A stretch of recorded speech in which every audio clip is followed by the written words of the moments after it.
slow down.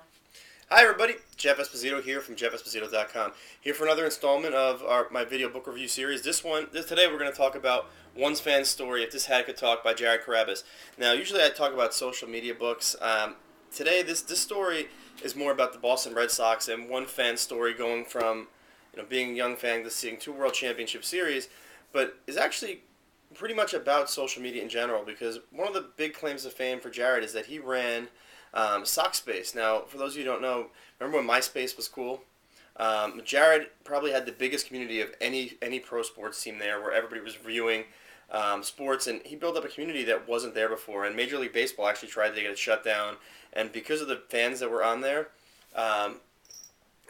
Major League Baseball rescinded and said, if you make these changes, we'll put it back up. So, part of the story here is his journey as a Boston Red Sox fan is probably the one thing that brought him joy in life, and also put him out to be a super fan, and is now part of the Red Sox governorship that they recently ran between the presidency and governors of each state.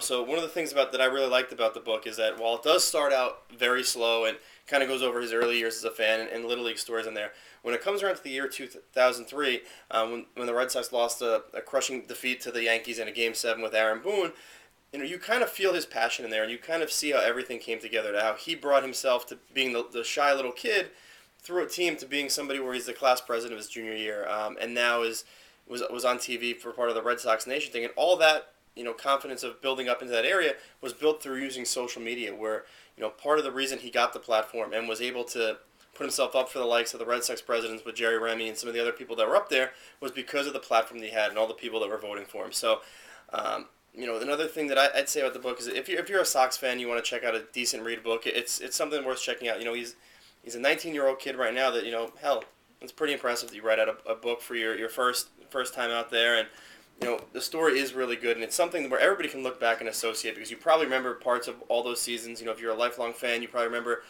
the highs, the lows, and then seeing certain things. Like one of the more telling parts there is where they talk about the cemetery, where you start seeing everybody that put out the banners for their family who wasn't alive to see the Red Sox when they didn't see a championship in their lifetime. But there's a lot of emotion and things brought in there, and the tying thing to it is how this Sockspace site tied everything together, and how this is what helped him have a platform to interact with millions of people, and also push him to the job that he has now, where he runs the blog Sockspace News, and also partners with a t-shirt company called Sully's Tees, where they make sports shirts for the Red Sox and things like that. They're also the people who put together the book.